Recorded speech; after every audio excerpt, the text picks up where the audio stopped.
Va bene, buonasera a tutte e a tutti. Intanto grazie alla compagna. Eh, perché ho questi vuoti di memoria? Mi perdoni, Che sei giovane. Sì, appunto. Facciamo come si fa. Io ti chiedo scusa, fino a un secondo fa lo sapevo. Figura di merda. Sì, figura di merda.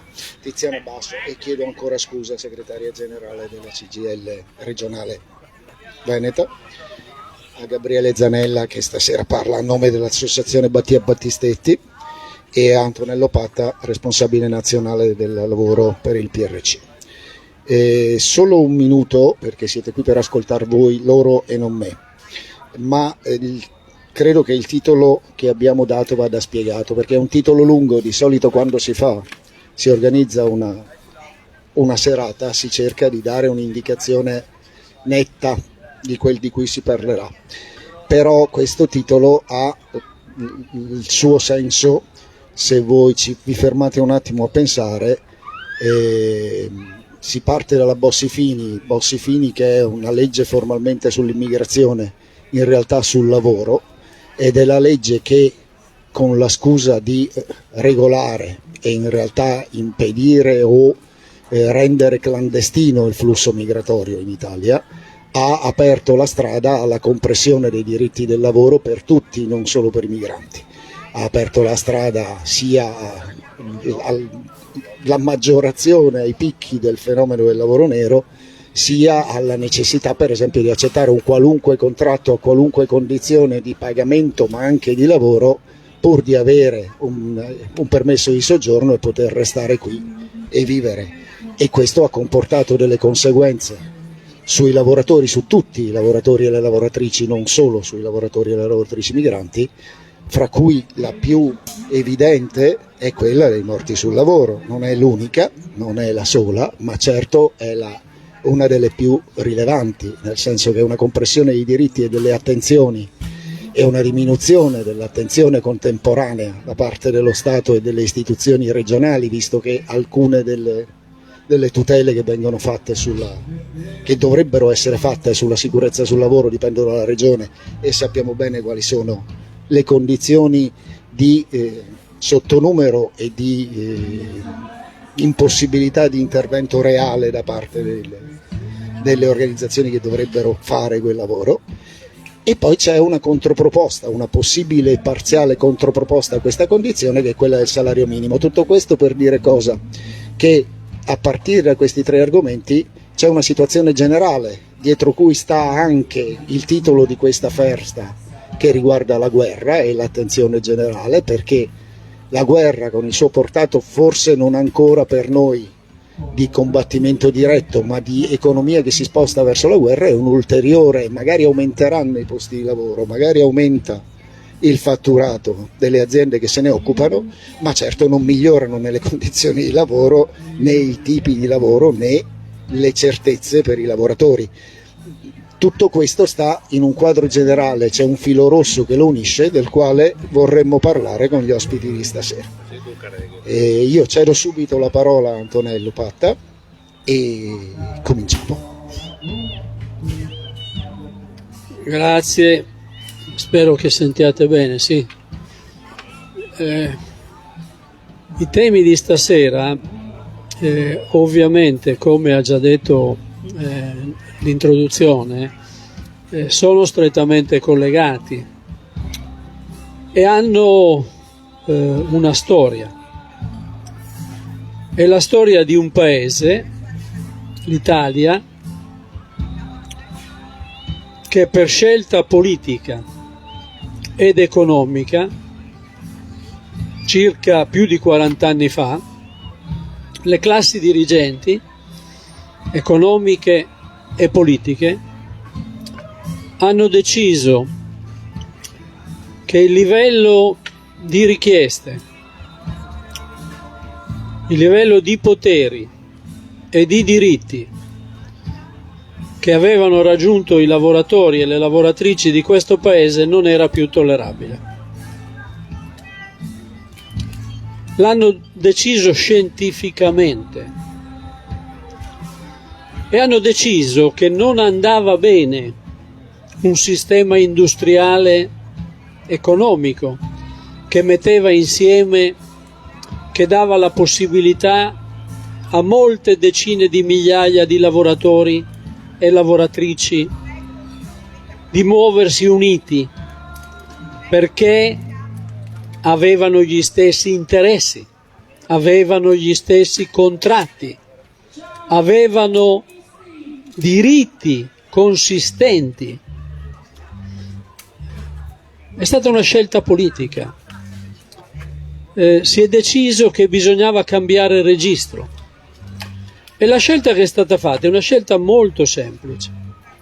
Si è deciso in questo paese di puntare sul sistema economico, produttivo, industriale, non più fondato su un sistema di grandi aziende, ma di piccole e piccolissime aziende,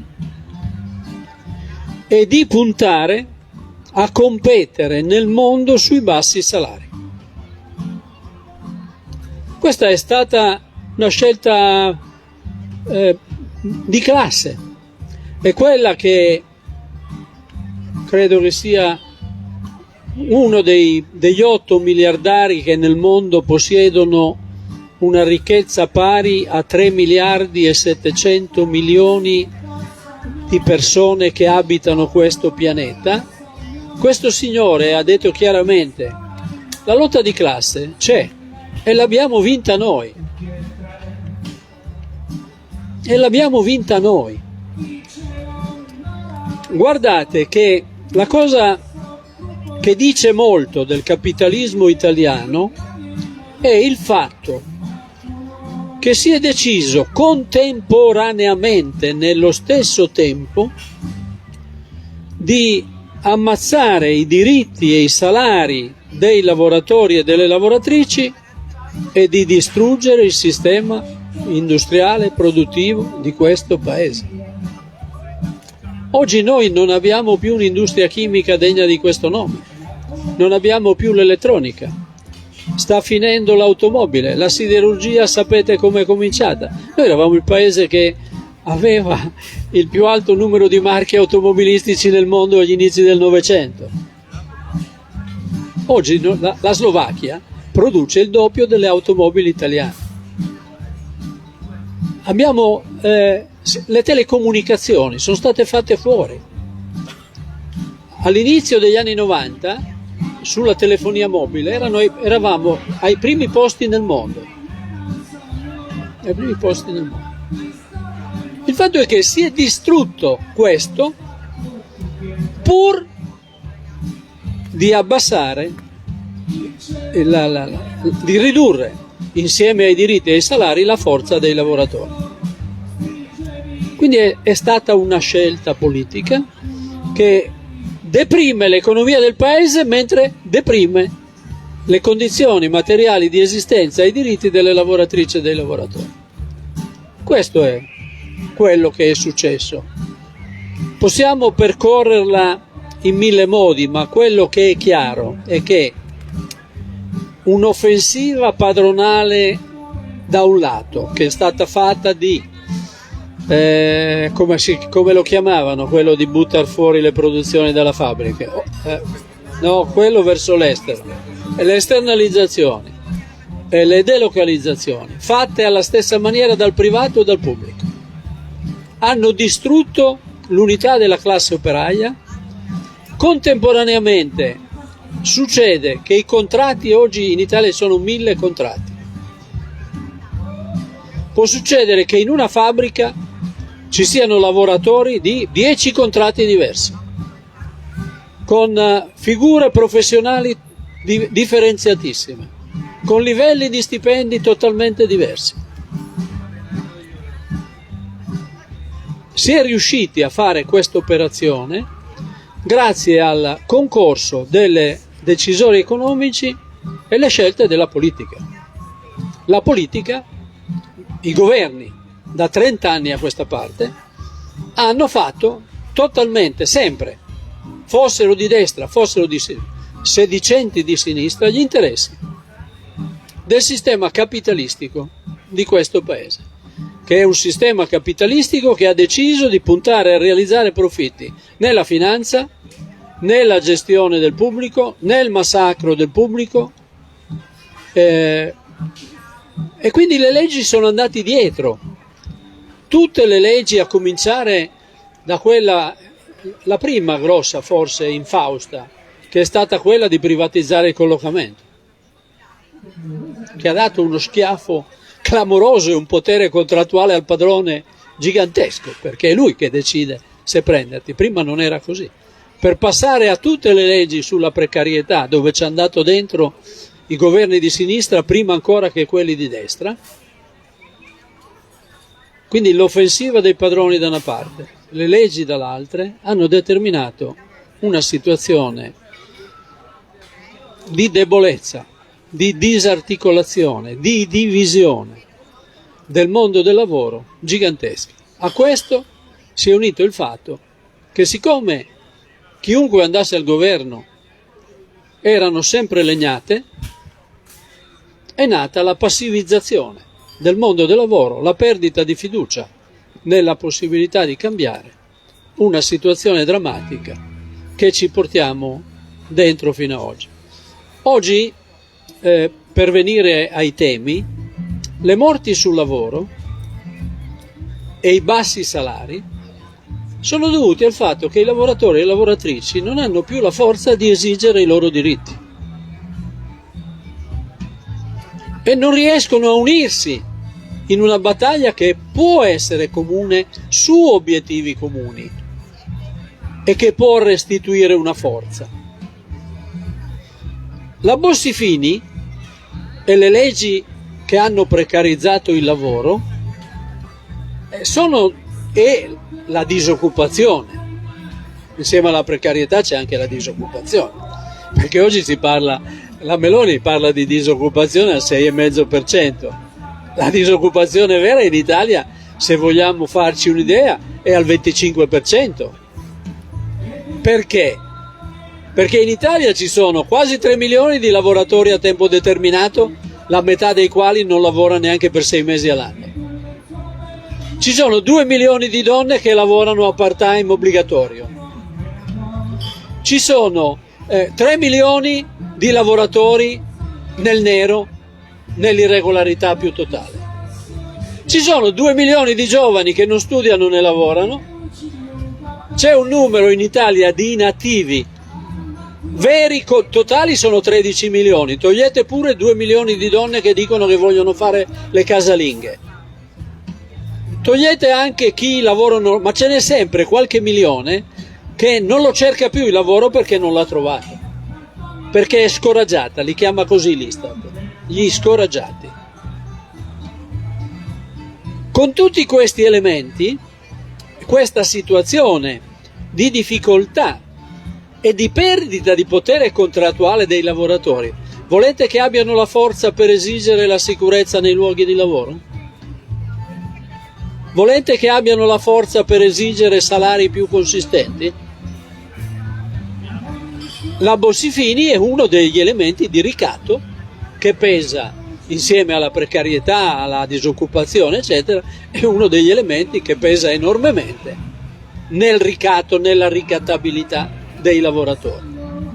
Quindi noi oggi siamo in una condizione di questo tipo, dico un titolo e poi chiudo.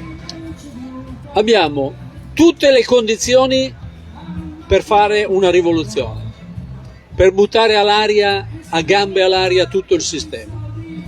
E di più di queste, perché oltre ai problemi del mondo del lavoro c'è che stanno distruggendo il pianeta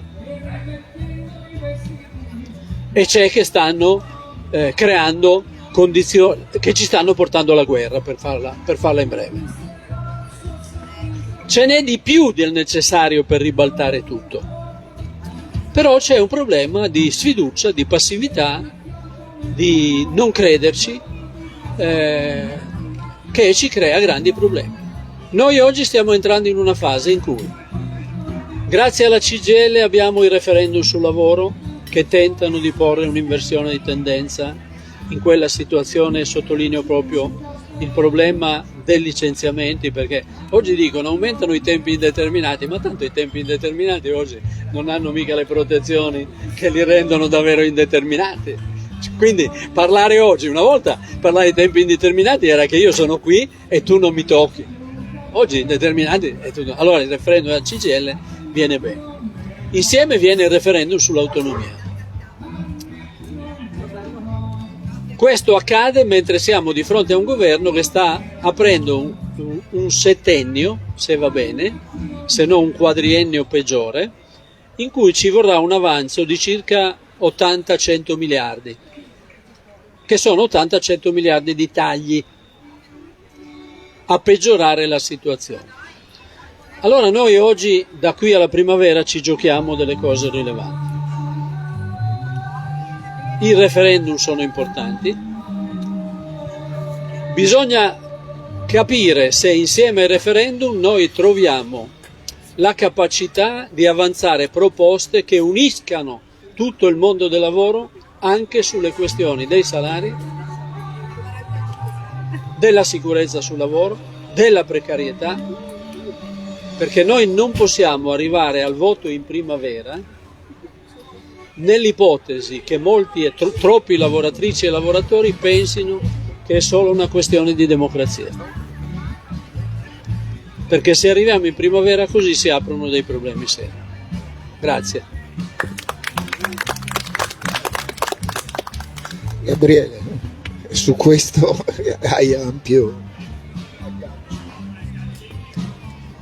Buonasera a tutte e tutti e grazie alle compagne e compagni di Padova per questo dibattito che giustamente io ritengo sia un dibattito contestualizzato, perché la salute e la sicurezza sul lavoro hanno un'attinenza, hanno dei rapporti di causalità con un contesto generale al quale oggi sono ridotti le lavoratrici e i lavoratori.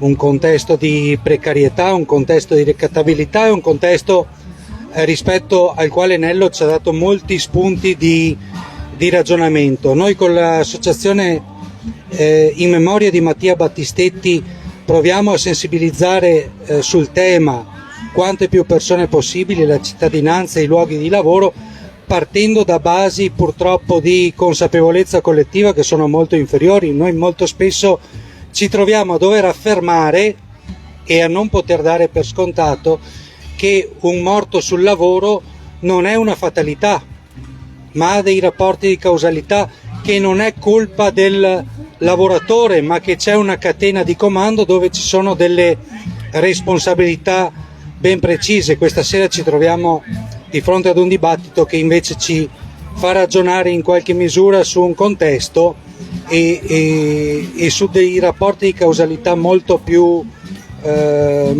organici e molto più complessi. Giustamente Nello faceva riferimento a degli elementi che i settori economici e la politica sui quali hanno operato un cambiamento in negativo negli ultimi 40 anni e io penso che sia il combinato di riduzione del lavoro in piccole aziende e dell'abbassamento dei salari abbiano un'incidenza importantissima rispetto a quello che è il tema della salute e della sicurezza sul lavoro. Basti pensare che noi oggi ci troviamo di fronte a moltissime piccole aziende artigiane, piccole aziende edili o dell'agricoltura che non hanno un RLS, non hanno al loro interno una rappresentanza sindacale, non hanno al loro interno una formazione che possa consentire veramente una consapevolezza sul luogo di lavoro da una parte e una rivendicazione vera e propria di sicurezza dall'altra. Così come il tema, io ritengo, dei bassi salari è un elemento unito alla precarietà del lavoro, unito alla ricattabilità di chi si trova di fronte ad un contratto di 3 mesi in 3 mesi, che certamente va ad impedire quelle che sono le rivendicazioni di sicurezza. Nessun lavoratore col contratto in scadenza potrà mai sollevare, o è molto difficile che lo faccia, una istanza di sicurezza sul suo luogo di lavoro. Dentro l'elemento dei bassi salari e di un tessuto aziendale molto più minuto, molto più piccolo, ci sta anche l'elemento, io credo, della Bossi-Fini. Basti pensare che la maggior incidenza di infortuni e di morti sui luoghi del lavoro avviene in quei settori merceologici come l'agricoltura e come l'edilizia, che da una parte sono basati sono molto distanti da quello che può essere la grande industria che Nello citava, e dall'altra sono i settori dove lo sfruttamento della manodopera straniera è molto più ingente rispetto a grandi fabbriche dove i diritti sono in qualche misura ancora più garantiti, più osservati. Basti pensare che molti settori dell'agricoltura sono dei giorni nostri le notizie di caporalato anche in provincia di Treviso. Il caporalato è presente qui non nelle proporzioni nelle quali è presente in Meridione, ma è presente anche qui, nei quali i lavoratori lavorano ad un terzo del salario di quello che è il salario contrattuale del lavoro dell'agricoltura, e lo stesso discorso in qualche misura è legato all'edilizia. E qui non siamo di fronte solamente ad un problema di quei lavoratori, siamo di fronte ad un abbassamento concorrenziale del costo del lavoro che fa sì che anche dei lavoratori che avrebbero avuto dei diritti, anche dei lavoratori autoctoni in qualche misura o che in qualche misura non si trovano di fronte a quel tipo di problematiche, vedano a cascata come abbassati i loro diritti. Oggi noi siamo di fronte, ad esempio, su scala nazionale, a più di 100 lavoratori solo nel 2024 che sono morti schiacciati da un trattore. Allora, uno sfruttamento di latifondo, uno sfruttamento di impresa agricola comporta in qualche misura sul terreno concorrenziale di quel mercato un autosfruttamento da parte di molti lavoratori autonomi che evidentemente non hanno le economie di scala di un certo tipo, non hanno il ricambio dei mezzi di produzione di un certo tipo, sono costretti, per stare dentro un certo tipo di mercato, a lavorare a delle condizioni, a dei ritmi, a dei costi improbi, e in qualche misura finiscono per avere quel tipo di situazione. L'autosfruttamento va annoverato a tutti gli effetti dentro a quello che è lo sfruttamento del lavoro. Così come io ci metterei anche il tema delle pensioni, perché quello al quale si assiste è che la stragrande maggioranza il dato è su 650 grosso modo morti complessivi che ci sono già stati nel 2024, morti esclusi quelli in itinere, esclusi quelli sulla strada per andare al lavoro. Parlo di morti proprio sui luoghi di lavoro, 209, cioè un 34% sono lavoratrici e lavoratori ultra sessantenni, e questo è un altro elemento del quale va tenuto conto. Noi purtroppo di questi lavoratori e di queste lavoratrici non ne sentiamo parlare. Quando succede il caso singolo, quello di Mattia Battistetti, a meno che Mattia appunto ha avuto una famiglia che porta avanti con dedizione, con determinazione la sua causa, altrimenti di tutti gli altri lavoratori noi non sentiamo parlare. Sentiamo parlare di quelle che sono le grandi stragi sui luoghi di lavoro. Oggi si ricorre un anno dalla strage di Brandizzo. Allora, da un anno a sta parte ci sono state l'Esselunga a Firenze, ci sono state la centrale di Subiana in Emilia e i lavoratori di Palermo. Io vorrei sottolineare che queste, che sono in qualche misura di queste 4 stragi, una, quella dell'Esselunga, è in un settore che è sempre stato un settore privato, in qualche misura, il ciclo del cemento e le costruzioni.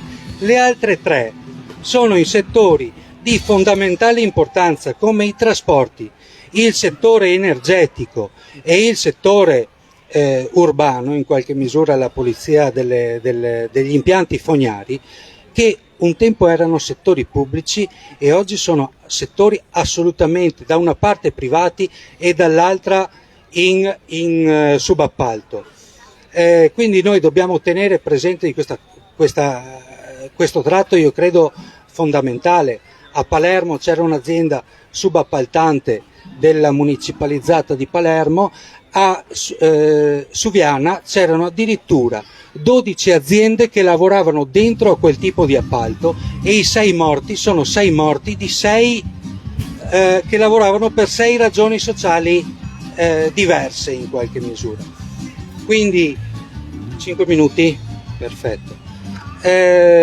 Questo è un altro elemento del quale noi dobbiamo tener conto. Penso che le rivendicazioni, al netto di quelle che sono le rivendicazioni appunto di politica generale, le rivendicazioni di lotta che ci dovranno, io credo, vedere uniti per tutto l'autunno, l'inverno e la primavera, nel provare a rivendicare i temi, le questioni che Nello prima ha citato. Poi ci sono delle questioni specifiche, ci sono degli elementi certamente quantitativi sui quali far riferimento. L'elemento dei controlli è oggi largamente insufficiente, ma parlo proprio di organici degli enti preposti al controllo, che sono un quarto di quello che dovrebbero essere per poter compiere il proprio lavoro in maniera efficace. Parliamo di un quarto dell'ispettorato del lavoro rispetto a quelle che sarebbero le reali necessità.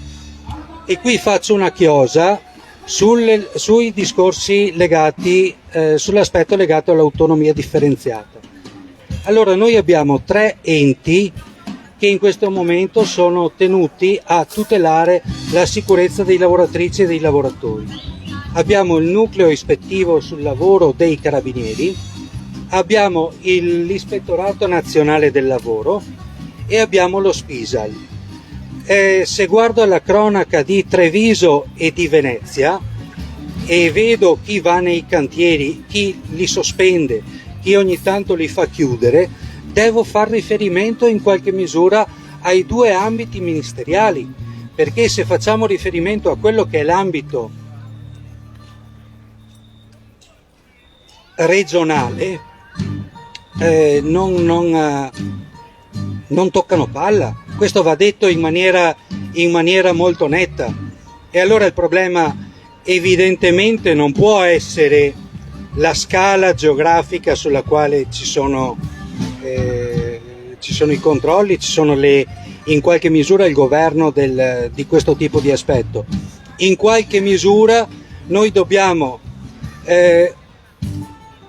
riportare quelle che sono le disfunzioni dentro a questo paese in processi che non vedono la concorsualità come elemento distintivo, elemento di ordine della materia, ma vedono un ambito puramente fiduciario che è quello dello Spisal e che è quello dell'ambito sanitario in questa regione. E questo io credo sia un motivo di riflessione molto importante.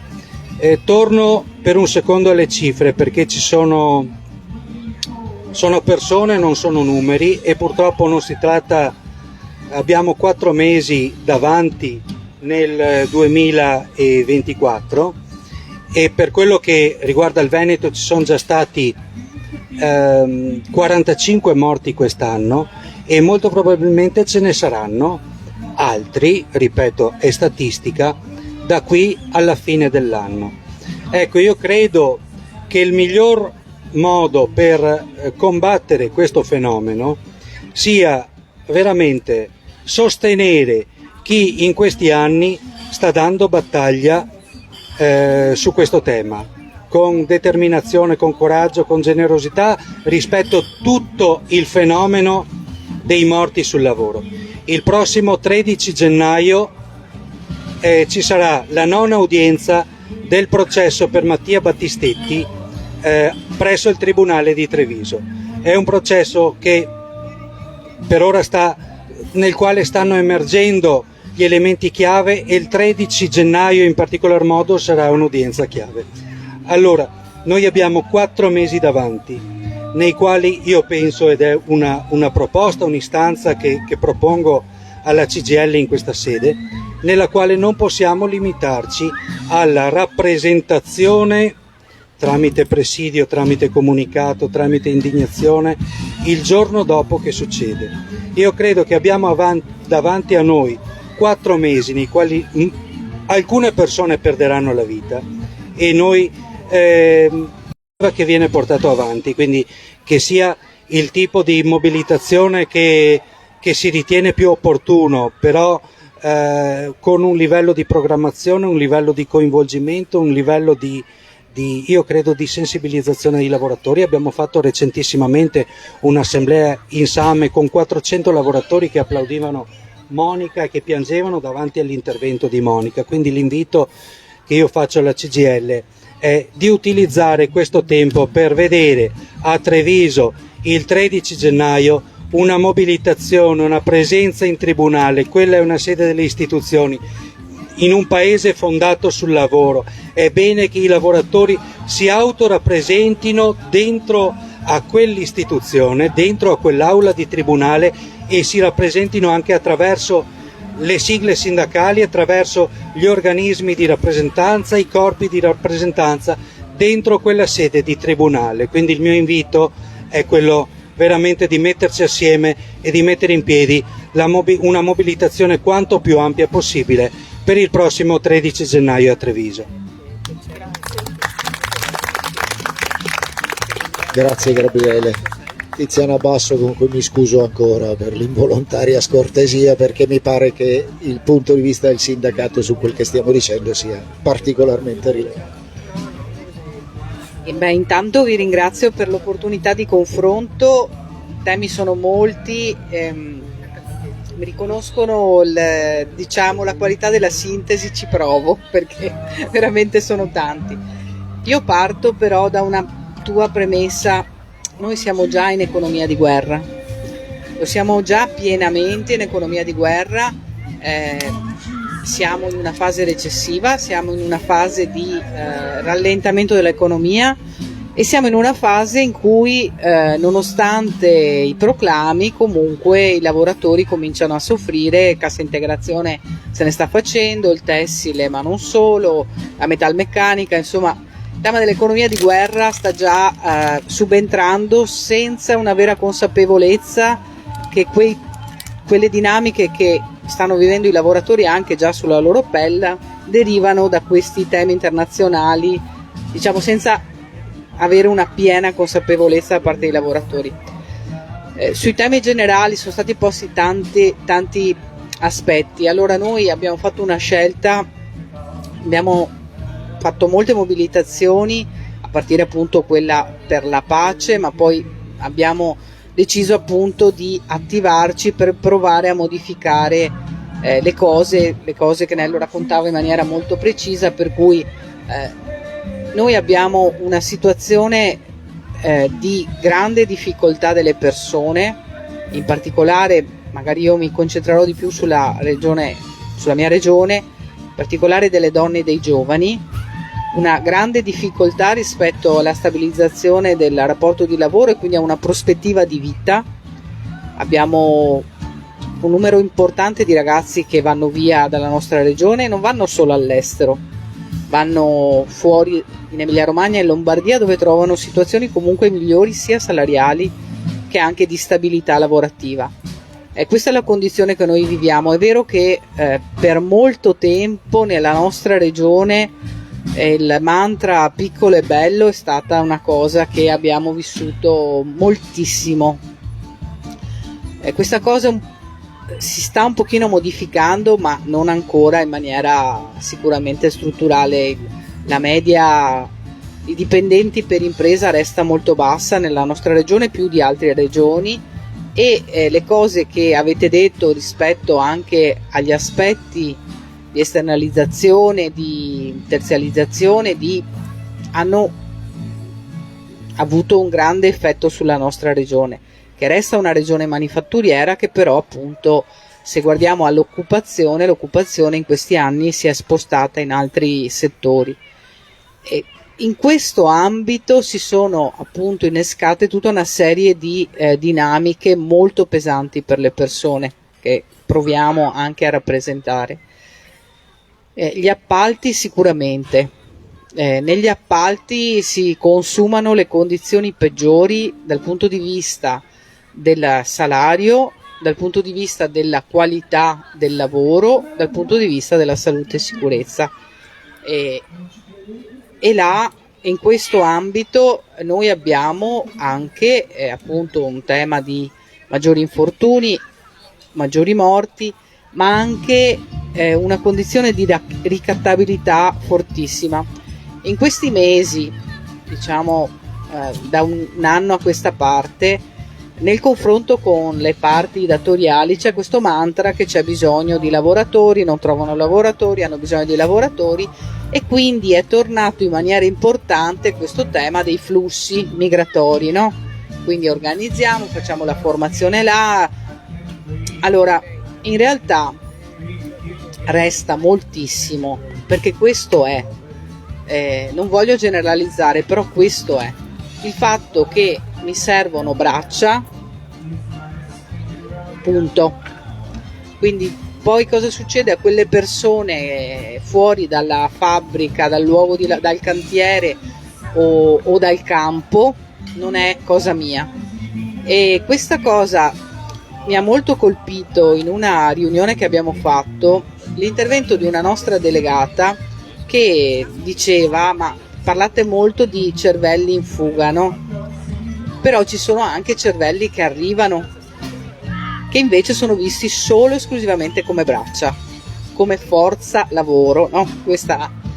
E questo aspetto è un aspetto su cui dobbiamo riflettere, perché il tema dell'abitare è un tema fondamentale.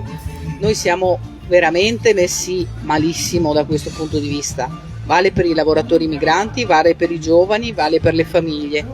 E se non si fa un ragionamento di insieme rispetto a quali condizioni offre la nostra regione per una persona che vive e lavora qua, è un tema importante.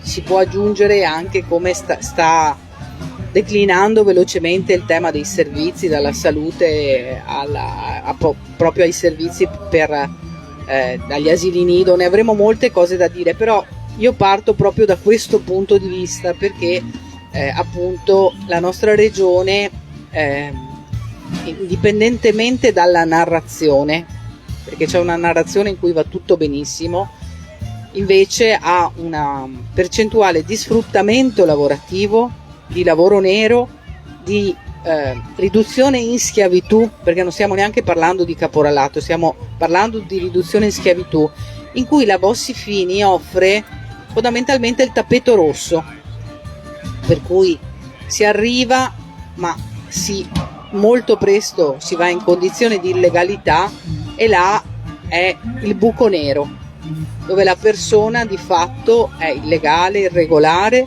e quindi ancor più soggetta a ricatto. Cioè, quello che dicevi nell'introduzione, giustamente, io sono disposto ad accettare tutto pur di avere un permesso di soggiorno, però insomma c'è una condizione addirittura peggiore di chi è ridotto in schiavitù e che appunto viene posto a lavorare in una condizione di totale irregolarità e di totale ricattabilità.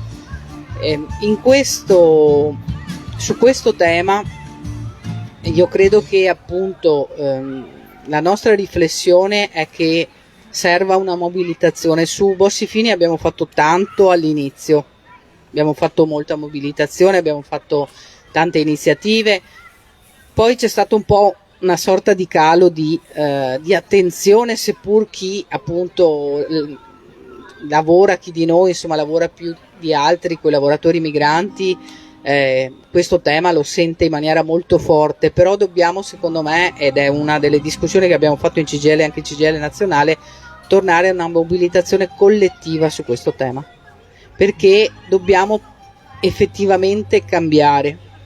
Ho sentito l'assessore Marcato dire che forse non è più il tempo della Bossi-Fini così com'era, la rivendicava, ma diceva anche che forse non è più il tempo, però io credo che resta quella mentalità diffusa di come posso dire, che va bene così, perché crea oggettivamente un vantaggio economico a molti soggetti, quindi questo è un tema che dobbiamo affrontare, così come quello insomma della cittadinanza per i ragazzi che nascono e vivono qua, perché quello è un altro tema che crea molte ingiustizie. Mi ha colpito in questi giorni di ferie il racconto di una ragazzina che mi diceva che ha perso la mamma, una ragazzina di origine marocchina che tra poco tempo compie i 18 anni, ma che uscire dal paese era un problema per andare al cimitero dalla mamma. Quindi a me ha colpito tantissimo questa cosa, e come lei sentisse il nostro paese come un paese che non le voleva bene, quindi questo aspetto mi ha molto colpito. Torno però, scusate la digressione, ma questa cosa me la sono portata dietro durante le ferie, perché sentirla dire direttamente da una ragazza ti colpisce molto. Torno ai temi generali che sono stati posti: appalti, precarietà, salari. Allora, oltre ai referendum, che sono uno degli strumenti che ci siamo dati per appunto provare a cambiare le condizioni materiali delle persone, provare a cambiare molti anni di leggi sbagliate che hanno colpito di fatto le persone, noi continuiamo a pensare che la contrattazione possa portare dei cambiamenti. Quindi quello è l'altro strumento su cui noi proviamo a agire quotidianamente, dal punto di vista dei salari, dal punto di vista delle condizioni lavorative, anche dal punto di vista della salute e sicurezza. È chiaro che sui salari dobbiamo riconoscere che c'è un grossissimo problema che si è aggravato con un'inflazione di fatto al 20% in questi anni, quindi la discussione al nostro interno rispetto alla necessità di un salario minimo c'è tutta, perché chiaramente lo vediamo come uno strumento che possa agevolare la contrattazione e non bloccarla, ma allo stesso tempo dare forza a quei settori molto frammentati, in cui i rapporti di forza sono complicati, veramente complicati, per poter appunto portare un cambiamento vero nella vita delle persone. In questo ambito complesso noi avremo una legge finanziaria complicata, uso un termine soft, molto soft, perché ne userei un altro, e su questo noi apriremo già una riflessione a partire dai primi giorni di settembre, perché comunque sarà necessaria la mobilitazione. Chiaramente lo sappiamo già, perché dai primi accenni che abbiamo avuto sicuramente non ci saranno risposte né per le lavoratrici e i lavoratori, neanche per i pensionati, perché questo è un altro tema rispetto al reddito, e non ci saranno soprattutto le risposte che speriamo rispetto al tema della salute. Accolgo l'appello di Gabriele sul tema del 13 di gennaio.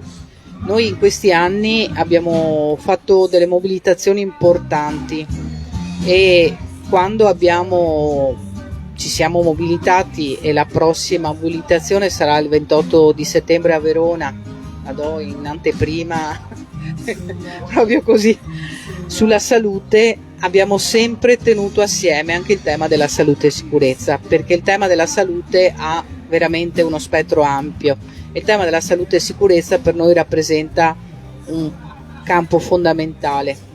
Oggi è venuto a mancare un ragazzo di 28 anni di Padova, di qua, che era caduto da un ponteggio 16 mesi fa. È andato in coma e purtroppo oggi è venuto a mancare. È, non so come dire, l'ennesimo caso uguale a tanti altri, ma soggettivo, singolo per quella famiglia, per quella persona, per quel ragazzo di 28 anni che ripercorre purtroppo uno schema già visto, una caduta e una perdita di vita. Il tema di non arrendersi, perché veramente passa quasi come una situazione scontata, come diceva, no, la fatalità, non esistono fatalità in questi casi, non ci sono fatalità, ci sono responsabilità, sempre. E questo aspetto dobbiamo farlo passare in maniera più forte anche tra l'opinione pubblica, perché molto spesso dice, ma lui, quella domanda non si deve fare, lui cosa ha fatto, o lei. Quindi, ed è un aspetto che purtroppo è molto forte. I tentativi anche contrattuali, anche rispetto alle piccole imprese, li stiamo provando a fare. Rispetto all'agricoltura ci sono delle esperienze per proprio provare a cambiare. Resta il tema fondamentale del ruolo delle istituzioni. I protocolli che noi abbiamo fatto con la Regione hanno visto anche molti concorsi, ma le persone non restano a lavorare nel servizio ispettivo perché sono pochi, hanno una pressione molto forte, appena possono cambiano lavoro e perché sono mal pagati. C'è anche questo tema del lavoro pubblico mal pagato, e quindi da questo punto di vista bisogna anche cambiare questo aspetto, perché le persone che poi appunto devono andare a fare i controlli devono anche essere messe nelle condizioni operative per lavorare.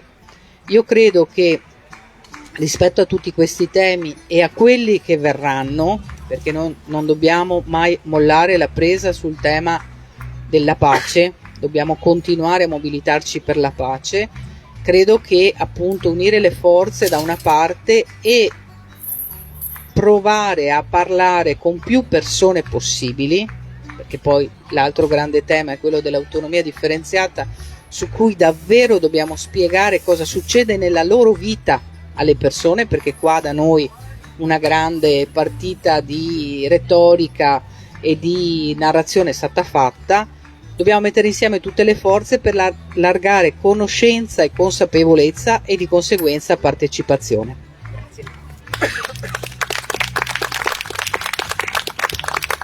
Grazie, mi avrete visto dare i tempi, che è un mestiere brutto, ma era concordato, perché dopo questo primo giro, da cui mi pare che, come dire, risulti evidente che poi il resto dei temi necessariamente, anche per parlare di quelli a titolo, entrano dalla finestra per forza, e allora adesso ci piacerebbe che ci fossero interventi, eccone già uno, del pubblico, per continuare a sviluppare questo ragionamento. Gianluca Schiavone.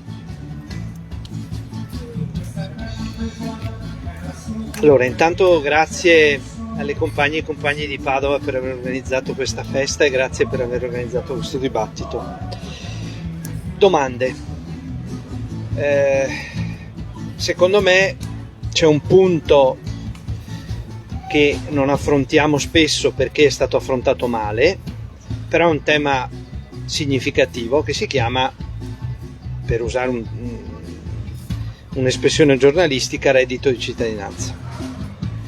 Cioè, la legge non andava bene, però era pur sempre qualcosa, ed è un tema fondamentale per la ricomposizione di classe. Siccome non faccio un intervento ma faccio una sollecitazione, se sforo i 5 minuti mi tiri dietro gli occhiali o quello che vuoi. Primo. Secondo, invece sul tema Battistetti, come tanti altri, La Regione Veneto non assume dipendenti del Dipartimento di Prevenzione, perché i tecnici della prevenzione sono dentro le USL che stanno dentro il Dipartimento di Prevenzione, ok? Così funziona. Quindi in teoria nel Veneto tutte le province più San Donà hanno il loro Dipartimento di Prevenzione e dovrebbero avere questi tecnici. Male, malissimo, non è l'unica purtroppo professionalità che manca in questa regione, mancano gli autisti o i capitani della CTV. Nello non sa cos'è la CTV, ma insomma l'azienda che gestisce i trasporti. Però c'è un punto fondamentale. La Regione Veneto, come ha fatto una legge regionale che ha previsto che in tutti i processi di mafia, dove si costituiscono le associazioni, i giuristi, i sindacati, la Regione automaticamente a seguito dell'udienza preliminare si costituisce, per l'udienza preliminare o per il dibattimento, dovrebbe fare una legge di una riga a costo zero in cui dice la Regione a seguito di udienza preliminare o per l'udienza preliminare si costituisce parte civile in tutti i procedimenti penali per morti sul lavoro, quindi omicidio colposo pluriaggravato o lesioni gravi, gravissime pluriaggravate. C'è una proposta in Consiglio regionale, ripeto, a costo zero, di cui non si parla, forse come partito dovremmo sostenerla. Terza questione, stiamo spostando da regione manifatturiera a regione prettamente turistica. Credo sia la conseguenza del fatto che il mondo capitalistico contemporaneo sceglie la rendita rispetto alla produzione di valore. La rendita nelle grandi città, in particolare Venezia, è un male che si diffonde a macchia d'olio.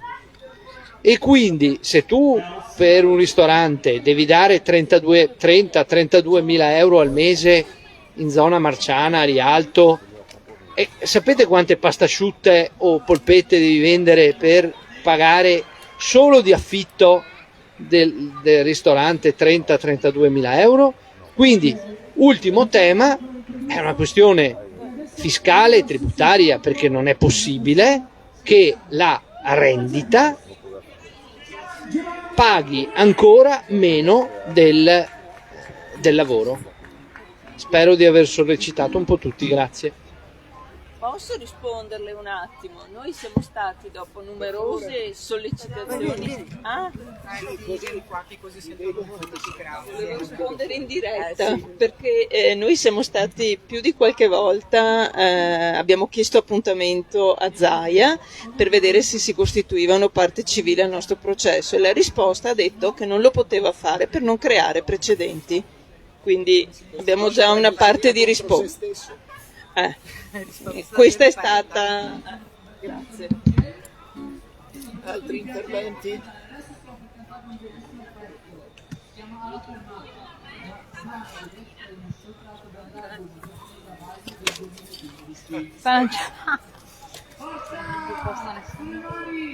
Allora, se non rubo il posto a nessuno, approfitto dell'occasione. Si sente? Sì. Ok. Avete parlato di appalti. Io sono lavoratrice in appalto. È un appalto dentro l'università. E mi sono molto riconosciuta quando nell'introduzione Cannello parlava di come si sia precarizzato il mondo del lavoro, di come sia aumentata la condizione di sfruttamento. Io mi confronto con i miei colleghi che sono più giovani di me, mediamente, perché sono una millennial, e i miei colleghi, diciamo che molti sono ancora sotto i 30 anni. E io noto un interessante cambiamento tra le due. Io devo dire, appartengo a una fascia di età che secondo me si potrebbe chiamare quelli della promessa tradita. Cioè ci hanno detto: fate i bravi, siate buoni, studiate, che studiare serve, prendi buoni voti, no? Allora vai all'università che ti servirà. Poi io devo dire fiduciosamente faccio tutti i miei compitini, e arrivati grandi era cambiato lo scenario, cioè il mondo del lavoro non era più lo stesso, la promessa era infranta, cioè il premio alla fine non c'era. E io devo dire che quelli che hanno una certa età hanno vissuto questa cosa come una specie di stato di shock improvviso che li ha un po' frizzati, e mediamente le persone della mia età sono non particolarmente fiduciose verso il futuro. I ragazzi più giovani, io devo dire che li vedo meglio, perché hanno visto la fregatura arrivare per tempo e hanno capito che qualcosa non andava. E quindi questo gli ha dato, secondo me, il tempo di pensarci un momento, riflettere ed eventualmente reagire.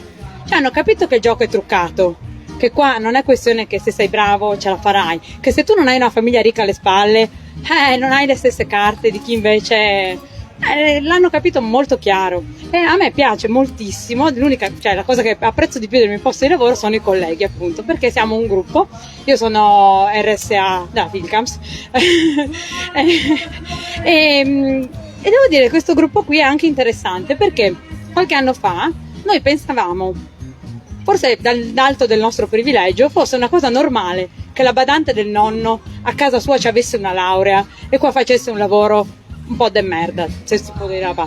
Adesso quello che accade, ed è un fatto interessante, che anche agli italiani succede, che magari hanno pure studiato e fanno lavori meno qualificati, meno prestigiosi anche socialmente, non so, di quel che ci si sarebbe potuto aspettare. Sta cosa è, da un lato non è positiva, però mi sembra anche un'interessante occasione di riflessione, perché alla fine a che cosa è servito studiare? Io con i miei colleghi ce lo diciamo anche, cioè non è che si studia solo, mi fa tanto anni 80 questa cosa, per avere la carriera, i soldi, l'individualismo, ma per dire, benissimo, nel posto in cui ti troverai, fosse anche un posto di lavoro, molto normale, non particolare, puoi dare il tuo, cioè ti sei costruito degli strumenti, studiare ti è servito a costruirti strumenti per interpretare la realtà, benissimo, tuo compito è mettere al servizio di tutti il tuo pezzettino di intelligenza, quello che puoi fare, e tutti insieme, ognuno mette il suo pezzo e cerchiamo di avanzare e di cambiare in meglio la condizione per tutti. Secondo me i ragazzi più giovani, che sono più arrabbiati e con meno da perdere oggettivamente, secondo me hanno questa spinta propulsiva che non va sprecata, non va buttata via, perché non vorrei che poi si trovassero sfiduciati un domani come i miei coetanei che dicono ormai qua c'è niente da fare, ecco. E quindi questo è una cosa interessante. E l'altra cosa che vi volevo dire, una cosa che mi è piaciuta quando ho testato una ragazza che aveva 22 anni l'anno scorso, lei fa questo lavoro, non sarà il lavoro della sua vita, però ha detto sì che mi iscrivo al sindacato, ha detto sì, ha detto perché non è giusto, ha detto ma anche per chi verrà dopo, perché questi ragazzi così giovani abbiano questa prospettiva mi sembra altrettanto incoraggiante.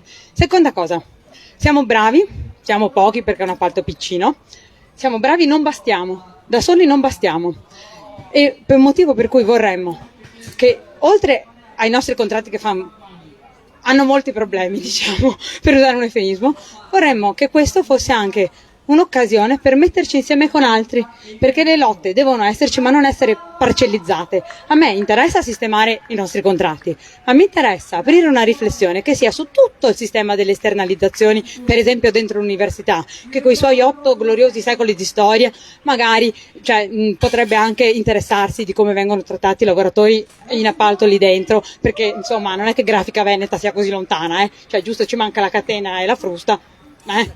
Quindi io sono molto fiera quando tra di noi siamo vicini, non importa che tu faccia il portinaio, l'antincendio, l'elettricista o il docente magari, perché questa barriera tra pubblico e privato, dobbiamo dirlo, va scavalcata. Noi dobbiamo fare un ragionamento complessivo che rovesci, o ci mettiamo insieme e allora facciamo massa e ragioniamo su cambiare questo sistema che comunque antepone il risparmio economico ai diritti e anche alla qualità del lavoro che si fa, anche alla qualità del servizio che si offre. E quindi niente, io volevo darvi solo questo input, un po' di speranza, secondo me è un'occasione da non buttare via, e insomma che non mi ricordo più come volevo chiudere, perché però ragazzi, secondo me no, dal più basso al più alto, no, non mi importa che c'hai un dottorato, che sei un docente o che lavi i bagni, questo fatto che tutti quanti, ognuno può dare il suo pezzo per avanzare tutti insieme, questo sarebbe il sogno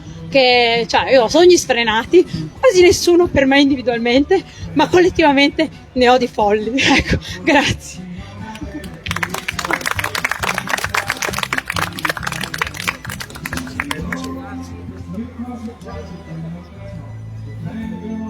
Altri interventi? Mi pare che ulteriormente si stia, come dire, mettendo carne al fuoco. Se ce n'è ancora, io credo di sì. Se no, facciamo un giro di ritorno, cominciamo da Tiziana e poi vediamo se riusciamo ancora, no, anche più di 3, diciamo entro 10 minuti, un quarto d'ora, poi magari ci resta ancora un attimo. La compagna Enrica ha detto tutto, io sposo in pieno il suo entusiasmo e anche diciamo la nostra volontà di ascolto dei giovani, perché non è che dobbiamo spiegare, ma penso dobbiamo ascoltare. Invece su quello che diceva Gianluca ha messo tanti temi. Allora, sul tema assunzioni della regione, noi avevamo un protocollo molto stringente che nasce dopo il disastro delle acciaierie. Nasce questo protocollo e là c'è un impegno preciso. La regione bandisce i concorsi, perché li ho controllati uno a uno. Ha fatto assunzioni non in maniera, come posso dire, uniforme, perché poi c'è un'autonomia di ogni singola ULSS. Per esempio Treviso non aveva assunto nessuno, però quei giovani che sono entrati, che sono stati qualche mese, alcuni un anno, poi o sono tornati nelle loro regioni di appartenenza oppure hanno chiesto di essere trasferiti all'interno delle ULSS in altri reparti della prevenzione. La prevenzione è ampia, hanno comunque, anche se tutte quelle assunzioni fossero andate a buon fine, non sarebbero state sufficienti, la dico così, perché comunque il lavoro è talmente ampio e appunto abbiamo talmente tante imprese per la dimensione che i controlli non ci sono, quindi c'è un problema forte. Sul tema della rendita e della tassazione della rendita, noi abbiamo una proposta come CGIL, in realtà avevamo una proposta unitaria che poi insomma adesso sul tema fisco noi abbiamo una proposta molto precisa.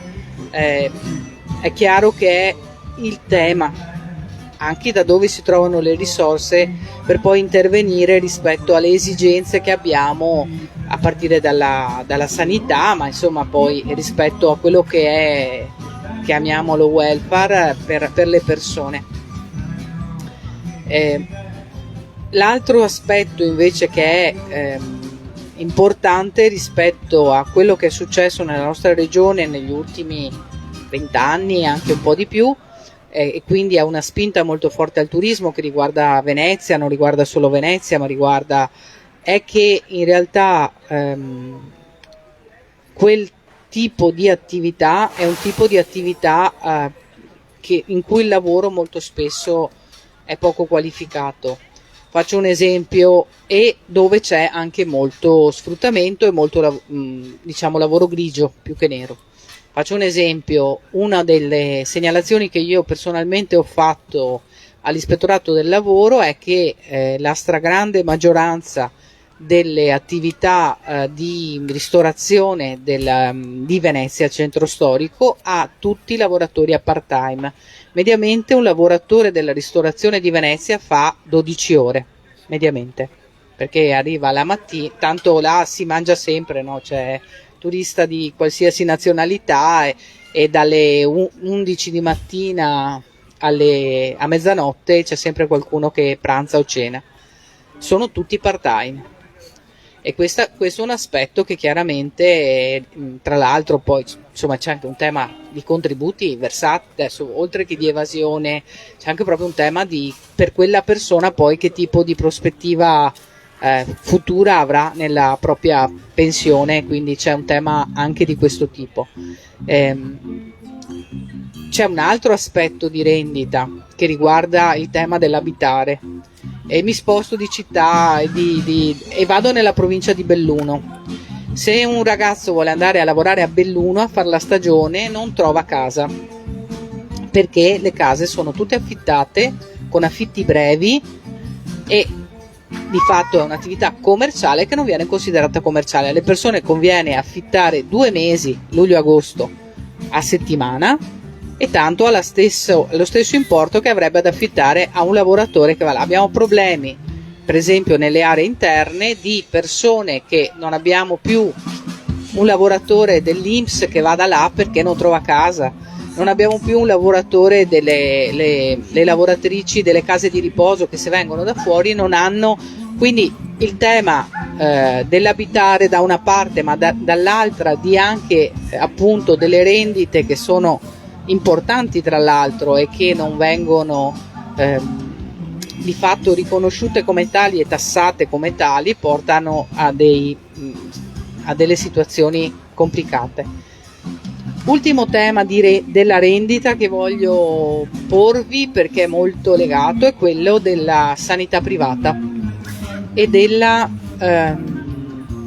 non solo della sanità privata, ma per esempio anche delle farmacie.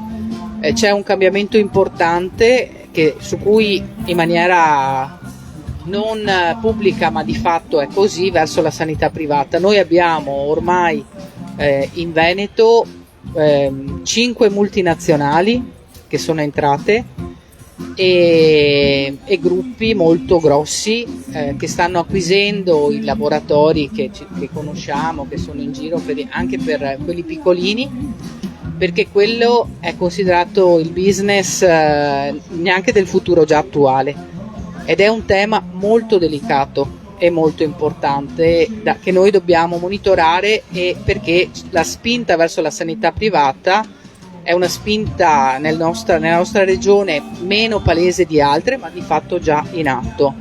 Sulle farmacie abbiamo ormai gruppi che hanno dimensione nazionale e che vedono nel spostamento di attività e il convenzionamento con la sanità pubblica, quindi nelle farmacie dei servizi, si chiamano così, degli aspetti molto, molto di reddito e di rendita molto molto importante. L'ultima cosa, rispetto a cogliere anche quelle parti di persone che sui temi si sta impegnando, si sta mettendo in campo, credo che noi dobbiamo lavorare di più sui delegati sindacali, che nel tempo che all'interno delle proprie aziende fanno un lavoro grandissimo, che sono la nostra forza, le persone che sono dentro i luoghi di lavoro, che si confrontano quotidianamente con altri colleghi, con altri compagni di lavoro. Dobbiamo proprio valorizzare e investire su di loro, anche in formazione, anche rispetto a questi temi che spesso non riusciamo sempre a trasmettere in maniera diffusa. Quindi questo è l'altro aspetto su cui c'è un impegno anche forte della CGIL nazionale, ma su cui credo che veramente dobbiamo tornare, proprio per far crescere quella consapevolezza e quella partecipazione.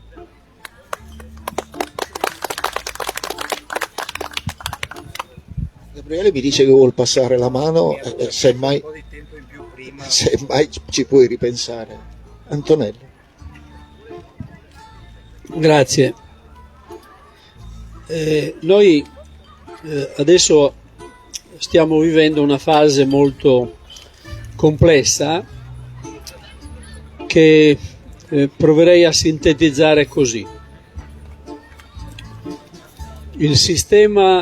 I grandi agenti economici e politici del nostro paese, ma di tutta l'Europa, hanno usato il neoliberismo e la globalizzazione neoliberista con i metodi che dicevamo prima per colpire, impoverire, privare di diritti e in qualche modo mettere i lavoratori e le lavoratrici in condizioni di accettazione supina delle condizioni del sistema. Diceva una cosa interessante Enrica, molto interessante, perché che ci dà una speranza per il futuro. Perché quando tu hai fatto passare le tue idee sulla vita, sul lavoro e sul mondo, dicendo che ce la puoi fare se competi, se ti metti in una condizione di valorizzare il tuo capitale, cioè ti poni verso gli altri in modo individualistico e chiuso rispetto alle istanze di solidarietà, allora tu puoi consumare, è uno degli imperativi di questa società, e poi puoi arrivare e diventare uno di quelli che ce la fanno. Ci ha spiegato Enrica che quest'ultima generazione di giovani sta sperimentando, che ha ascoltato, ha accolto le suggestioni che venivano suggerite, ma il risultato è che poi, invece, mi diceva Enrica, laureati, dottorati, eccetera, eccetera, che vivono con 7 euro di stipendio, di salario orario, quando va bene, perché c'è peggio. E non solo Enrica, ma ci sono oramai fior di indagini internazionali, specie in mondo anglosassone, Stati Uniti in particolare, che dicono che questa generazione con oltre il 50% vede la prospettiva del socialismo come una cosa buona. Quindi c'è una speranza, però noi oggi siamo in una situazione in cui prima è stata usata la globalizzazione neoliberista per sottrarci l'esistenza, precarizzarci la vita, ridurci i salari, toglierci i diritti, renderci ricattabili, dividerci tra di noi, farci guardare in cagnesco e competere l'uno con l'altro. Adesso, siccome hanno deciso che la globalizzazione non va più bene, perché non va più bene? Perché quelli pensavano che la Cina rimaneva la fabbrica del mondo, che produceva per noi a basso prezzo prodotti di bassa qualità, a basso valore aggiunto. Tra l'altro la cosa ridicola è che l'Italia si è messa in testa in quegli anni di competere sui bassi salari con paesi che avevano 100 euro di salario, sia che fossero nei paesi dell'est, sia che fossero in Asia, sia che fossero altrove. Quindi questo la dice lunga. Noi ci siamo messi a competere sui bassi salari con produzioni a basso valore aggiunto, ammazzando le produzioni di alta qualità, perché è chiaro, la classe media cinese, che sono 300 o 400 milioni, mica barzellette, quando deve comprare una lavatrice, una macchina, si compra le punte avanzate della tecnologia tedesca. Noi invece ci siamo messi a produrre sulle cose di basso valore aggiunto, bassa tecnologia, abbiamo abbandonato la ricerca, siamo scomparsi dai settori tecnologici avanzati. La Cina oggi, indagine americana, su 42 settori tecnologici avanzati ha il primo posto, secondo questa indagine americana, in 37 di questi settori. Quindi cosa succede? La Cina, invece che essere terreno di caccia dei capitali americani per comprarsi il resto del mondo insieme alla Cina, è lei che adesso si può comprare il resto del mondo e può vendere le merci a tecnologie avanzatissime, non solo i prodotti di bassa qualità, al resto del mondo. E allora hanno detto: la globalizzazione non va più bene. E quindi protezionismo aggressivo. Avete visto la Meloni, la figura ridicola che va in Cina a pietire qualche investimento dopo che aveva deciso che, siccome i cinesi erano maggioranza in Pirelli, non potevano essere egemoni nel consiglio di amministrazione. Poi adesso gli vai a chiedere di investire in Italia. Quindi c'è questa situazione. Noi siamo passati dall'idea che la libertà totale di circolazione delle merci e dei capitali era il punto massimo di libertà che il capitalismo portava nel mondo. Adesso abbiamo detto no, quella roba lì non va più bene. Le merci cinesi non devono più arrivare, i capitali cinesi non possono comprare aziende occidentali, noi non vi vendiamo le tecnologie migliori che abbiamo, barzellette, perché erano fierissimi perché la tecnologia americana era arrivata ai chip da 3 nanometri, che è una cosa che non si vede, ci vogliono delle macchine, e dice ai cinesi non gliele diamo perché questi sono utilizzati poi per le armi e tutte le robe. I cinesi, da quando gli americani hanno deciso sta cosa, erano a 13 nanometri, adesso sono già a 5 nanometri. Hanno investito valanghe di miliardi nella ricerca dei chip e quindi anche in queste punte avanzatissime stanno arrivando. Il problema qual è? Che il protezionismo che il capitalismo occidentale ha deciso adesso rende tutto più costoso, crea problemi a tutto l'Occidente, e siccome non riescono neanche col protezionismo, cosa fanno? Stanno portando la guerra, e la guerra significa economia di guerra. Il protezionismo e l'economia di guerra producono effetti nefasti che vengono scaricati sul mondo del lavoro. Se a questo aggiungete i vincoli europei che dicevo prima, noi dobbiamo produrre circa quasi 100 miliardi di avanzo primario in 7 anni, che vuol dire tagli al welfare, alla sanità, più tagli ancora di quelli che conoscevamo prima, e quindi ancora legnate sul mondo del lavoro. Siccome lor signori, e mi aggancio a una cosa che diceva Gianluca, devono tagliare perché l'Europa lo chiede, e guardate, qui c'è un punto da sottolineare, l'Europa sbaglia pesantemente, ma quando si fanno le critiche al governo italiano che sbaglia perché assume la linea europea e gli si dice che devono rispettare i parametri europei, ci si colloca sulla stessa linea del governo. Voi avete sentito uno dei partiti che sono in Parlamento dire ma Cicciobello, ma il problema è molto semplice, questi parametri europei vanno combattuti, contrastati e sono da rifiutare. Bene, questo governo invece ha sposato ancora prima che uscissero i parametri europei e aggiunge una cosa drammatica: le tasse le pagano solo i lavoratori. Si potrebbero trovare valanghe di soldi in questo paese. Adesso si beano perché hanno tirato un po' di soldi in più dalle tasse, ma sono barzellette rispetto alle cifre reali che potrebbero uscire da tassazioni vere.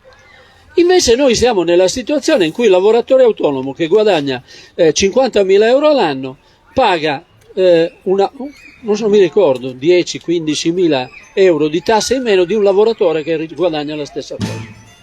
E vogliono estenderle le flat tax, vogliono continuare ad allargarle. Adesso l'aliquota del 43% la vogliono portare a 60.000 euro, dopo i 60.000.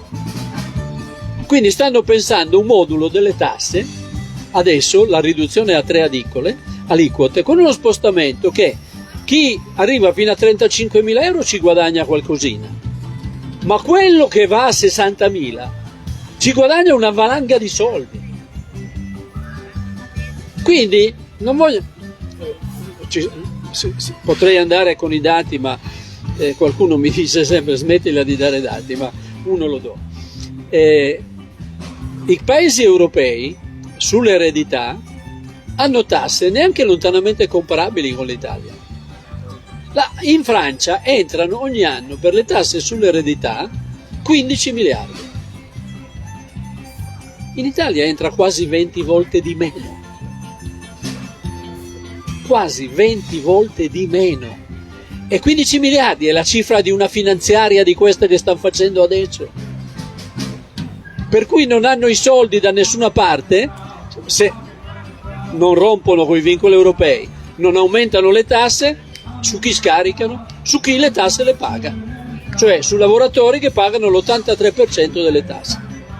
In questa condizione, torno al punto di partenza che mi interessa di più. Naturalmente dico subito a Gianluca che secondo me il taglio del reddito di cittadinanza è importantissimo e va ripreso, perché quello è uno degli elementi di divisione e di ricattabilità. Perché torniamo alla campagna dei giornali di 2 anni fa, che era nata dal fatto che i giovani del sud non accettavano più di stare nei ristoranti per 500 o 600 euro al mese. È stato detto prima, ma è uscito sul Sole 24 Ore neanche un mese fa. I ristoratori italiani pagano di tasse la media. Questa è la cosa. E quindi è chiaro che il reddito di cittadinanza, insieme alla Bossi-Fini, insieme alla precarietà, è uno degli elementi che, rendendo ricattabili i lavoratori, gli rende difficile, gli fa paura ad organizzarsi e a lottare, a unirsi per lottare, così come gli fa paura richiedere che la sicurezza nei luoghi di lavoro sia rispettata. Perché il tema della sicurezza nei luoghi di lavoro in questo paese è una guerra. Il problema è che i governi se ne fregano, sono degli imbroglioni vergognosi, dei farisei imbiancati schifosi, che ogni volta che c'è un morto o una strage fanno la sceneggiata e poi tutto torna come prima, e anzi hanno in cassetto, già presentate in Parlamento da parte di gente della maggioranza, proposte di legge che riducono ulteriormente, la peggiorano, i vincoli per le imprese, sia i vincoli sulle pene pecuniarie sia sulle pene invece giudiziarie. Hanno dentro questa roba, si inventano la patente a punti, la vita di una persona vale ed è truccata, perché ti danno un casino di punti a prescindere e te li fanno recuperare con niente sostanzialmente. È una vergogna. Però io su questo voglio dire una cosa: noi abbiamo le leggi buone che non si applicano, quelle leggi le stanno distruggendo, ne stanno introducendo di peggiori, e poi abbiamo un sistema di controlli che volutamente non si fa funzionare. Poi non abbiamo magistrati in Italia davvero competenti e che si occupano di questa cosa e che sanno quello che fanno, non esiste una procura, non esiste il reato di omicidio sul lavoro, che è vergognoso. La ragazza stritolata nella macchina di Prato se ne è uscita con 10.000 euro alla fine. Luana Dorazio. È una cosa incredibile. Allora, qui noi abbiamo un problema. Anche noi non possiamo svegliarci il giorno dopo, ogni volta, il giorno dopo che succede qualcosa. E poi c'è un'altra cosa. Dietro la nostra non continuità, e parlo prima di tutto di me, di noi e di tutti noi, la sinistra che stimo, quindi metto dentro anche la CGIL. E poi c'è un problema, alla base di questo c'è il fatto che nel paese, in Italia, c'è l'assuefazione a questo fenomeno. Ed è un po' come quello che favorisce l'esistenza della mafia. L'assuefazione e il silenzio fanno pensare, e il fatto che tanto se la cavano con niente, fanno pensare ai padroni che non gli conviene investire, perché tanto poi, passata la notata, gabbato lo santo. Questa è. Allora io propongo, noi abbiamo lavorato con Gabriele e altri, devo dire con un contributo importante dei Battistetti, a fare una cosa, a provare a mettere insieme in tutto il paese tutte le persone, le famiglie, le associazioni, le famiglie che hanno avuto in casa lutti o disgrazie comunque legate a situazioni dei luoghi di lavoro, le associazioni che si occupano da anni di questa cosa. Sì. Recupero qualche minuto di prima, che si sono occupate da anni di questa cosa. La CGIL sarebbe fondamentale, che si riuniscono e si organizzano in una grande associazione nazionale che mette insieme tutti quelli che sono interessati, coinvolti o colpiti dal problema delle morti e degli incidenti sul lavoro per motivi anche di salute, eccetera. Noi non ne parliamo mai, ma quelli per motivi di salute sono di più di quelli morti per cose gravi. Che metta insieme tutti e faccia vivere tutto l'anno, faccia come l'ANPI, che vanno nelle scuole, nelle università a fare i dibattiti, a spiegare, a ragionare, perché se nel paese non cresce questa cultura, non abbiamo noi stessi la spinta continua che ci deve essere, perché non smettiamo un giorno, perché la guerra è quotidiana. Allora noi l'abbiamo tentato nel nostro piccolo, eravamo riusciti. Noi avevamo messo insieme famiglie come Battistetti, le famiglie dei morti per amianto del Casalese, quelli della strage di Firenze e una serie di altre situazioni che erano molto interessate.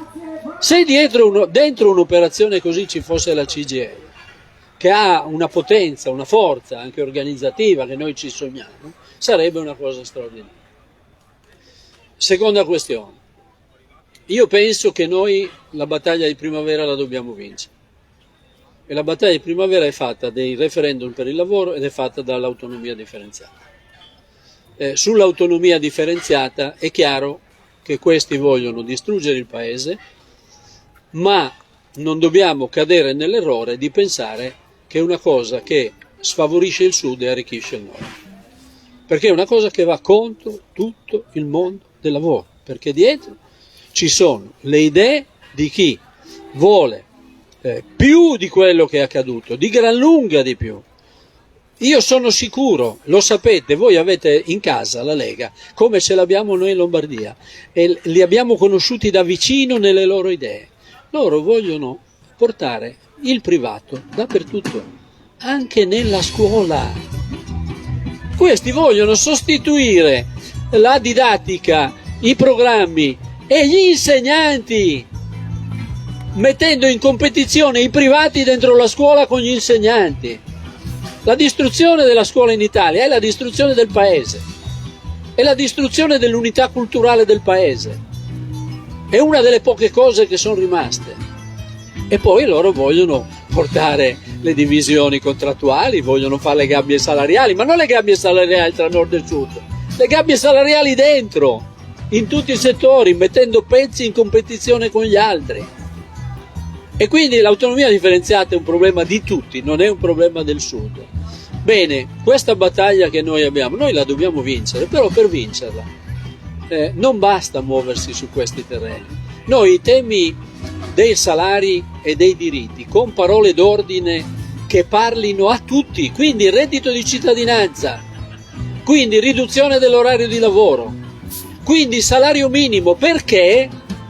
Perché parlano a tutti, perché se c'è il salario minimo, le grandi differenze che i padroni riescono a seminare in basso nella scala gerarchica dei lavoratori, quelle differenze scompaiono. E quelle differenze riguardano soprattutto le donne, che sono quelle più discriminate nella fascia bassa dei salari. Come diceva la compagna della CGIL, in Italia, non mi ricordo quante sono, ma mi sembra 1,5 milioni di aziende che hanno solo personale part-time o precario. Non hanno altro personale e vivono così. E questa è una parte enorme dell'elusione fiscale, è una parte enorme dei salari bassi, è una parte di questa roba qui. Allora, se noi non riusciamo a mettere insieme delle proposte che unifichino tutti quelli interessati, quelli dell'Università di Enrica, come quelli che lavorano nei ristoranti, come quelli del part-time, come quelli della precarietà diffusa a tutti i livelli, eccetera, eccetera. Se noi non riusciamo a unificare tutti questi settori e soprattutto se non capiamo che oggi non ci sono, da questo governo non ci si può aspettare niente, e da questo sistema economico capitalistico italiano non ci si può aspettare niente, e ci mettiamo in testa che ci vuole un grande ciclo di lotte come l'abbiamo conosciuto nel 69, come quello ci vuole, perché il degrado, la regressione culturale dei diritti, dei salari, della sicurezza sul lavoro, della medicina, della salute è arrivata a livelli tali e ha nemici così potenti che se non riparte un ciclo di queste dimensioni non è vero che ce la fai, continueremo a regredire. Noi oggi stiamo regredendo ancora tutti i giorni. Negli ultimi 30 anni è successo che i nostri salari reali si sono ridotti di circa il 3%, in 30 anni sono diminuiti, unico paese d'Europa e del mondo. In Francia sono aumentati del 30, in Germania del 40, in America del 50 e nei paesi dell'est sono aumentati del 70% i salari. Italia, unico paese del mondo dove in 30 anni i salari sono diminuiti. E poi arriva la doccia fredda di qualche tempo fa, che negli ultimi 3 anni sono diminuiti ancora del 7%. Quindi la regressione è continua. Allora, o succede che quelli che dice Enrica, ma noi tutti, ci uniamo in questa battaglia, oppure io penso che noi arriviamo in primavera male. Se arriviamo in condizioni di passività e di distacco e di sfiducia nella possibilità di lottare, di vincere, di cambiare, se arriviamo in queste condizioni noi non raggiungiamo il quorum. Noi abbiamo dato un contributo in questa direzione di unificare le lotte, che è quella del salario minimo. E lì c'è una vergogna di questo paese. C'è una proposta di legge, abbiamo raccolto le firme tra l'altro di iniziativa popolare, quindi 70 e rotte mila firme di cittadini che richiederebbero il rispetto del Parlamento. Per regolamento del Senato la legge avrebbe dovuto andare in discussione a febbraio, non è ancora cominciata la discussione, è tenuta nel cassetto, ma che lo faccia il governo va bene. Ma che i partiti dell'opposizione non ce ne sia uno che dice una parola e che lascia che dopo sono anni che parlano del salario minimo, quando erano il governo potevano farlo e non l'hanno fatto. Finito di stare al governo hanno cominciato sta roba del salario minimo e adesso dicono che vogliono raccogliere le firme di nuovo, parlo del PD, ma c'è lì una proposta di legge, obbliga il governo a calendarizzarla e quindi obbliga a discuterla, poi magari quando si discute non sosterrai le nostre posizioni, però viva Dio li hai costretti a discutere. Quelli, per fermare la proposta di legge del PD, presentarono una legge delega. La legge delega avrebbe dovuto andare in discussione, la loro, avrebbe dovuto essere discussa entro giugno, neanche quella si vede. E l'opposizione tace, e poi ci vengono a raccontare che loro sono per il salario minimo. Questa è una battaglia rilevantissima, intanto perché c'è un problema in questo paese, un problema gigantesco, è il problema dei consumi, perché non è che le imprese vendono se tu gli dai i soldi per assumere il parente non pagando i contributi. Le imprese crescono e vendono se tutti i cittadini del paese consumano. Quindi il salario minimo, il rialzo generalizzato dei salari che sarebbe necessario, è una misura fondamentale di economia del paese, oltre che di uguaglianza e di superamento delle differenze, specialmente quelle che colpiscono le donne. E quindi se ne parla, poi non si fa niente. Queste cose le dico per dire che tutti noi abbiamo questa enorme responsabilità. Intanto a settembre dobbiamo darci dentro con le firme, perché sul piano politico mediatico è già partita la campagna che dice ma le firme online troppo facile, valgono poco, e quindi noi dobbiamo sommergerli con firme di carta, e quindi questa battaglia va portata avanti fino in fondo. Poi da settembre in poi dobbiamo fare iniziative, assemblee in tutte le situazioni e parlare con tutti, amici, compagni, conoscenti, amici dappertutto, per convincerli. Però questo non basta, deve ripartire quest'autunno a partire dalla lotta contro la finanziaria del governo, che è stata giustamente evocata e che è la ripartenza dell'austerità che era degli anni dopo la crisi del 2008 in peggio, in molto peggio. E quindi partire insomma un rilancio delle lotte generale. Perché dico un rilancio delle lotte generale e obiettivi unificanti? Perché questo è un problema della CGIL, è un problema anche nostro, perché il problema della sfiducia riguarda anche noi, perché se i lavoratori votano a destra o non vanno a votare è un problema che riguarda anche noi, è quello che abbiamo fatto e quello che siamo stati in passato. Queste due cose insieme, un rilancio vero delle lotte e obiettivi unificanti, sono perché la gente questa volta ci creda che facciamo sul serio, perché l'abbiamo abituata troppe volte a non fare sul serio. C'è il rischio perché ci sono difficoltà a portarla, sì, c'è il rischio, però il rischio peggiore è che continui questo declino inarrestabile, in fondo al quale c'è l'eliminazione totale nostra dei sindacati e di tutti quanti, come in America, dove un miliardario si può permettere da un giorno all'altro di mandare a casa tutti e non succede niente, li licenzia tutti in una volta e si prende il plauso del candidato presidente che dice lui sì che è un imprenditore, li ha presi e li ha licenziati tutti. Allora, piuttosto che andare in questo rischio, noi dobbiamo fare questa cosa. Non possiamo perderla quella battaglia. Se la perdiamo il giorno dopo, non siamo come adesso, siamo molto peggio di adesso. E quindi la nostra preoccupazione come Rifondazione, eccetera, eccetera, la principale è questa qui. Io vi ringrazio molto, ringrazio i compagni e le compagne di Padova. Grazie. Grazie a tutti. Due parole. Mi pare che quello che emerge da qui sia da una parte quello che avevamo detto all'inizio, cioè l'intersezione necessaria fra tutte le cose, e dall'altra la proposta di reagire a tutto questo. Allora io penso molto velocemente, sulla base di quello che in questa festa è stato detto oggi e gli altri giorni,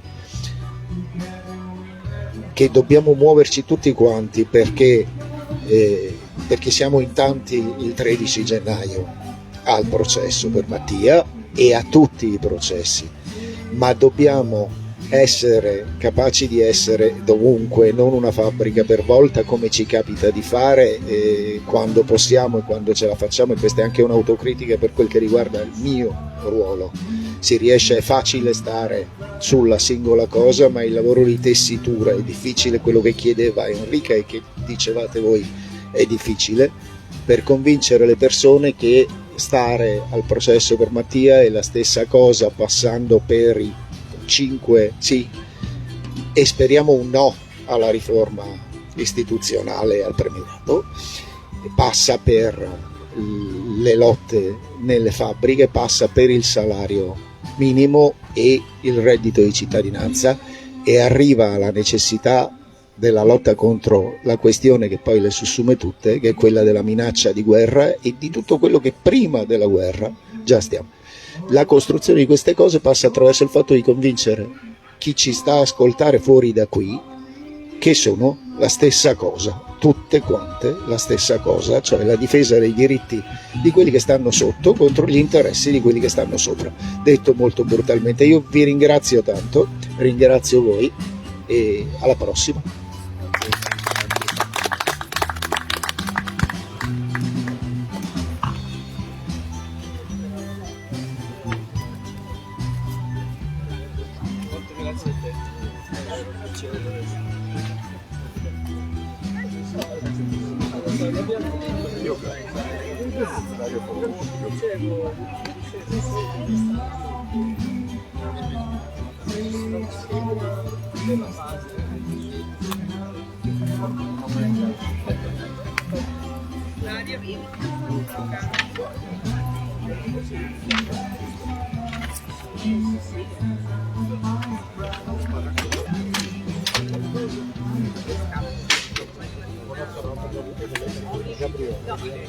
Impegno preso.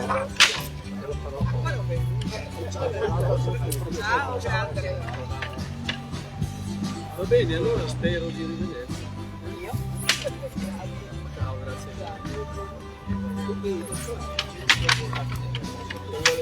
Dai, no, è perché domani mattina vogliamo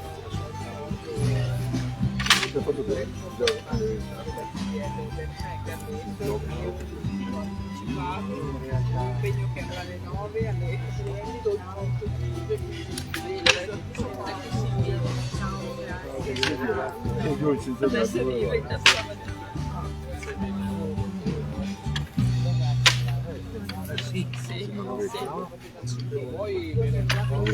Abbiamo già provato, si è preparato.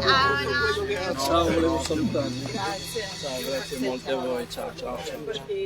Ciao, ciao, ciao, ciao. Bene. Ciao, grazie.